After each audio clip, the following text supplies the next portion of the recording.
So yun guys, nandito tayo ngayon sa isang restaurant sa Tagaytay. Tignan nyo naman yung view niya guys. Kasama natin yung mga friends natin doon. Nandun na sila nakaupo, nag-order. Ang ganda ng view. Hey! So, madlang people, mabuhay! Ano masasabi mo sa view? Ganda. Alam nyo ba, matatanaw daw pala yung yung bahay nyo dito, di ba? Yes. Yan, matatanaw yung bahay niya dyan. Tapos ito guys, isa sa mga makakasama natin ngayong araw, si Raizel. Natatandaan niyo pa ba siya? Play VTR. Grabe yung spicy noodle na yun, no? Nisin lang. Ito naman si Nika.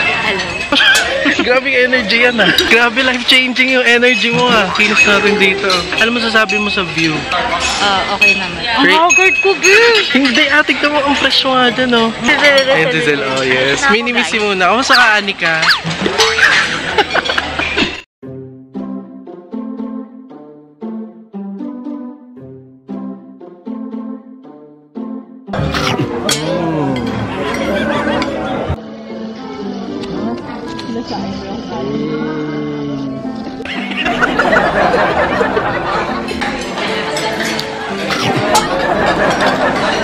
Guys, ang sarap ng bulalo nila, pero mas masarap pa rin yung bulalo sa birthday ni Raizel. Ito po yung bulalo nila.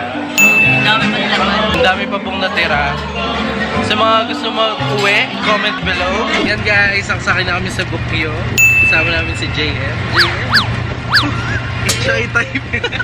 Papunta na kami dun sa binok namin na Airbnb. Kung sana maganda.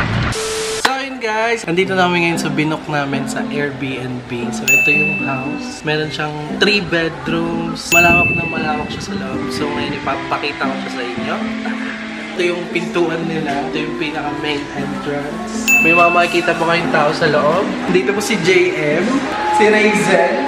Ito yung pinakasala namin, guys. Sobrang init nga lang kasi hindi naka-aircon yung buong sala. Ito yung dining nila, guys. Ito na yung ref, pinakihintay ko. Diba? Walang laman. Ayan po. Wala pong laman kasi syempre hindi naman siya kasama sa package din na inunin namin. So, kalkalin na natin yung kusina nila. Ayan. Ganun po yung laman. Pero hindi naman namin siya magagamit kasi hindi naman kami gagawa ng cake or lasagna para gamitin yan. So, dyan lang po yan. Yung mga plato nila, very aesthetic. Tingnan nyo naman, color white lahat. From baso hanggang sa platito, sausawan. Ayan, ito yung mga utensils nila. Saktong-sakto na para sa amin. Dahil may take-out kaming bulalo, iinitin namin dyan namin. Tipid-tipid tayo, mahal naman. May maganda sila pag nag-brown out. Okay. Huwag na tayo mahalkan lang iba kasi mamaya baka may masira pa tayo. Ito may mini rice cooker. Hindi namin alam kung kasya yung sinaing sa amin dito. Malinis ang microwave nila guys. Oops! Wala nang laman. Wala na siyang mga laman guys. So dito naman yung CR nila. CR ba? Ayun, CR na. Yan lang po, maliit lang. Pero kaya na. Di naman kami magsasama-sama sa CR. So isa-isa lang talaga yan. So ngayon, papanik tayo sa second floor. Titignan natin yung kwarto. Pero yung isa hindi kasi may meeting si Nika somewhere. Hindi natin siya bubulog-bugin. Papakita lang natin.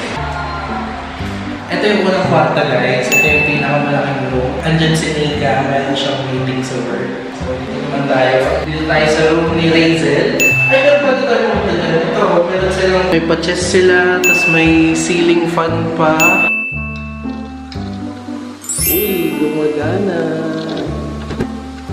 Patay na natin dahil wala naman tao. So, next naman, itong kwarto na isa na to. Ito yung pangalawang kwarto. So, sinabi ko sa inyo, 3 bedroom siya. Pero sobrang laki pa rin. Kahit ilang tao pa yung matulog sa isang kwarto, kasya-kasya lahat. Ito yung storage room, bawal buksan. May extra cushion pa, so pwedeng-pwede talaga kahit sino. Huwag mo kahit magsama na lang kami lahat sa isang kwarto. Kasi masyadong malaki yung bahay, guys. So, ito yung 3rd bedroom, guys. Dito ako matutulog ngayong gabi. Hindi pa namin alam kung ano mangyayari sa araw na to. So, yun! So yun guys, update lang. Gabi na. Sinisipon po ako. Sobrang lamig. Ganun pa rin po. Nag-iisip kami ngayon ng kakainin namin. Hindi kami makapag-decide kasi ang lalayo ng mga bilihan dito sa nabook namin. Ayan kami ng showtime. Replay. May nagpipicture sa hagdan. Sino ka dyan? For the picture. At may kaka-CR lang. Ano masasabi mo nandito ka na sa ibang bansa? Kulang-kulang yung pagkain. Layo ng bilihan. Ito na po yung mga laman ng ref namin. Nagkaroon na po ng laman. Ito. Kita niyo ba yun? Ito na yung aming prinsesa. Nag-iipon po kami ng yelo ngayon kahit sobrang ano. So yun guys, naalala nyo kanina may tinake out kaming bulalo at ito na siya ininit namin dahil wala kaming makain ngayon. Ano masasabi mo sa bulalo? Masarap pa rin ba? Masarap pa rin pag gutom ka na. Hindi namin alam yung kakainin namin Hindi ngayon. naman balboklak to ah. Sobrang tipid namin.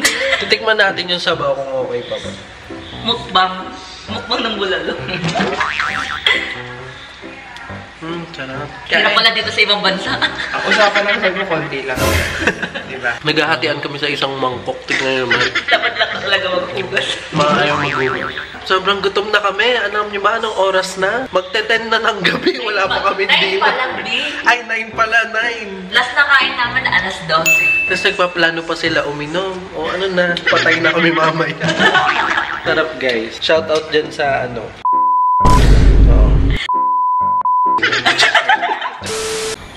Andiyan na po yung order natin. Finally. Kunin mo na po, Madam Razel. Hi, thank you so much, Lord. AJM na isa. Finally. Makakakain na po kami. Tignan yung ginawa sa akin. Kuya Guard, pabukas po ng pinto. Ito po yung guard natin. Hi Guard, kumusta po kayo? Sana po tinulungan niyo ako na bitbitin to, no? Binuksan lang talaga ang pinto. Hindi man lang ako pinagbuhat. Kakain na ang person. Yes. Paano yung reaction, man? Yan, ang dinner for tonight. May bulalo pa rin kami. Soft drinks.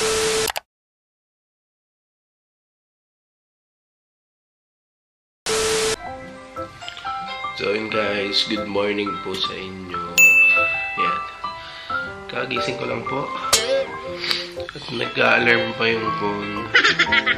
8:36. Inom kami kagabi. Tapos ngayon medyo sumama ang pakiramdam ko. Halos nakatulog na ako agad. So ngayon, bisitahin natin sila kung anong nagaganap dun sa labas. Let's go. Yan.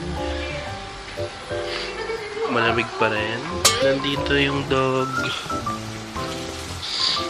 May aso kami dito. Hi! Good morning guys! Hi Nika! Nandito nga pala yung chef natin for today's video. Ayan po. Yan. Nagluluto po siya ng hotdog sa kaserola. Nasa ka naman dyan, The Hero's Tour. Okay, ang next putahe ay itlog. Hi! Babae ba? Oo.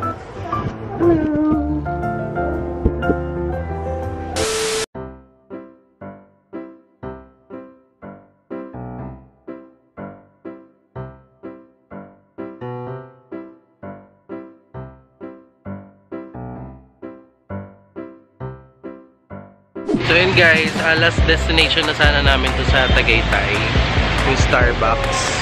Kaso tignan nyo naman yung pila, napakahaba. Waiting ang ating mga friends.